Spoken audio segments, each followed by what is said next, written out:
Robert, Yo, what's shaking, AC? I think you practice that all week long. I do. I do. When I get out Yeah. of the shower in the morning and the water's beating off my body, I just look at myself in the mirror and I go, yo, what's shaking you? So is that like a personal pep talk that gets your day going? It is. Absolutely. Okay. Speaking of things are going, how's your week going? You have any fantastic highlights that we should publish out to the world? It's fantastic. Well, I had so much fun recently at the 30-minute hit conference. Shout out to those guys there, Deanna and Jackson Loychuk. They hosted a fantastic franchise conference for their franchisees. And I got to go hang out there with them for a little bit and get them fired up. The franchisees to really the whole goal there is to get them energized and empowered to take action to achieve their goals. And we do that through some fun performance groups that we offer that the franchisor is really stoked to offer to their franchisees, but it was a matter of getting the franchisees bought in to wanting to be a part of these groups. It's performance group coaching, to be clear, not like masterminds, but it's always fun. I love the opportunity to tell my story and use my story to help franchisees see some of the stuff that I went through, because I think a lot of people might automatically think that it might have been easier for me for various reasons, but let me tell you, there's certain reasons it was harder for me, because everybody was watching me as a young boss's daughter. So anyway, that's not the story I tell as what I learned. It's more about like being a franchisee. And just so you know this, Robert Bruski, because you're a franchisor and you've never been a franchisee, you've been a small business owner, but you've Mm-hmm. never been a franchisee.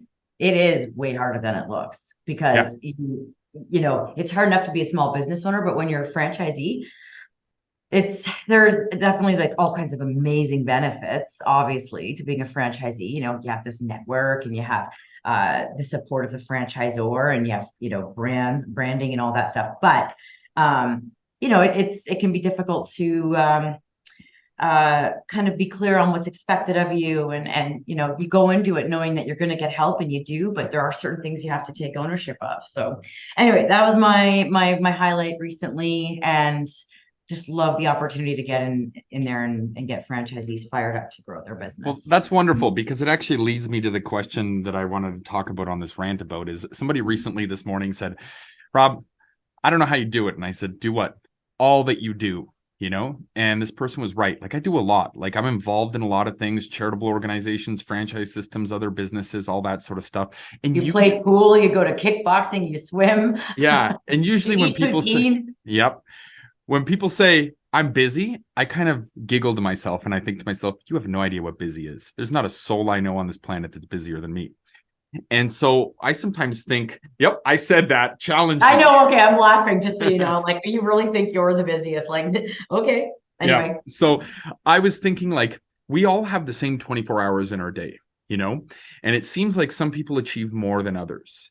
And I group, let's talk about the people who feel like they're underachieving because they aren't getting enough accomplished in the day. I tend to group those people into two groups, those who try and those who don't try, right? If you're not trying, odds are, to be frank, it's probably because you're lazy. You can have different priorities and put that stuff around, but if you're just don't have the initiative or whatever, that is a whole other rant. But if you're trying and you can't seem to get things rolling, or you're overwhelmed and you don't feel like you're accomplishing a lot, and like that is something that's a little bit easier to manage, trying to get somebody to not be lazy, not procrastinate, all that sort of stuff. This is more of like a personality issue. But if it's just, the tools and processes that you use, I think that's manageable. So I want to know what your thoughts are, or what sort of tools or processes or whatever that you kind of have in your wallet to achieve productivity. my wallet or my toolkit Yes. or my back pocket. Yep. I don't know if wallet gets used in that context. Usually I'd be the one saying something like that. I'm making up new buzzwords. Okay, good. Because like I always talk about how you can't see the forest in the trees or Yep. through the trees, or above the, I don't know, whatever. But are we talking about this in the context of just me myself or for franchisees? whatever. Imagine if I came to you and said, Angela, I'm not a lazy person. I get up in the morning. I try to get everything done. I have laundry. I have a business. I go grocery shopping, but it always feels like I'm not achieving the goals. I'm behind. Everything is a mess. Like there's anxiety. Like, what do? I need to grow my business, and I'm just getting pulled in a billion different directions, and I can't get the first thing I always love to help people do, and I think we can help our franchisees do this, and any small business owner, any franchisor, is to get really clear, literally writing out, like, take a few days with, like, during the next few days, I would say write out everything you're doing. And then after you've got a pretty, thorough list of things that you do in a day and over a few days, maybe ideally a week, but that might be pushing it if they're not, just it takes time to even do this. And if you're complaining about productivity, you probably aren't going to do a whole week. But to look at your tasks and rate them in terms of whether or not you really should be doing them.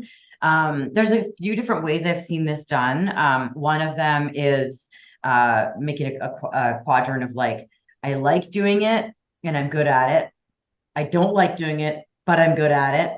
I'm not good at it and I like it, or I don't like it and I'm not good at it. And then going on with that, keep the things that you like and you're good at. Things that you don't like and all the other things either get rid of or pass to someone else. But another one is way to handle this is to look at it and go, I'm sure you've heard of this, like the automate, eliminate. So is there anything on your task list that could actually just be automated? Is there anything on your task list that could be delegated, which is a big one for productivities? What can you delegate off your list that someone else could do better than you, that maybe somebody at a different pay grade, like lower pay grade, could be taking on for you, or just better skill set that they can be more productive at? What can you eliminate? What's on your list that actually doesn't really need to be there? What can you procrastinate? Like, what can you put, like, realistically put off for now and put down the road? I'll do this, at this point when this happens or whatever. And or what can you simplify? So that's one or sort of two different versions of it. But I really like the idea of looking at, like, what you're actually doing, because I think a lot of times franchisees and business owners and franchisors don't realize what they're doing isn't necessarily something they need to do. How about you? What's one of your productivity hacks? I follow a very easy 3-step rule. Oh, wait. No, go, do. Almost. Go, no, do. Okay, go, no, do. Right? So almost sounds like you're speaking a different language. Basically, when I wake up after I'm done my morning routine, whatever it is, shower. And after you get out of the shower and go, yo, what's shaking self? That's what I'm talking about. The first thing I do is I take a look at my calendar to know where I have to go throughout the day. Do I have a meeting? Do I have to go to a doctor's appointment, get my hair done, whatever it is? That way, mentally in the back, I kind of have a running schedule. So number one is use your damn calendar. I can't believe you don't use a calendar, right? Right. And by the way, you had to throw in, get your hair done. Yeah, I had to. Then the next thing is the no component. I check my email, right? And I go, is there anything critically here that I have to know? Has something been canceled? Has something been moved in priority? Whatever. For anything that's easy that I can quickly just answer a yes or no, whatever, I do that, right? And then I move on to the do component, which is tackling my task list. And that is where the task list is organized using the methods that you had said. What can I delegate? What can I procrastinate? All that sort of stuff. And I start hammering through these things one at a time, because ultimately you're just going to get them done step by step by step. When I have this mentality, it really helps me eliminate all of the negative stuff that comes into my mind. Oh, I don't feel like it. I'm never going to reach the goal or whatever. Like, there's a lot of depressive mindset that comes into business owners that are like, oh, again, right? When you have even the schedule of how you do things, that stuff goes away.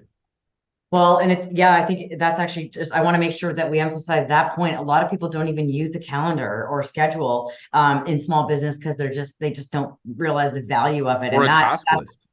Task list, both of those. Yeah, task list, like an ongoing, task list that you can access, and a calendar that shows these are the things that are going to be in my day, and maybe some things that recur every week. Every week at this time, I do this. It makes it so much more systemized.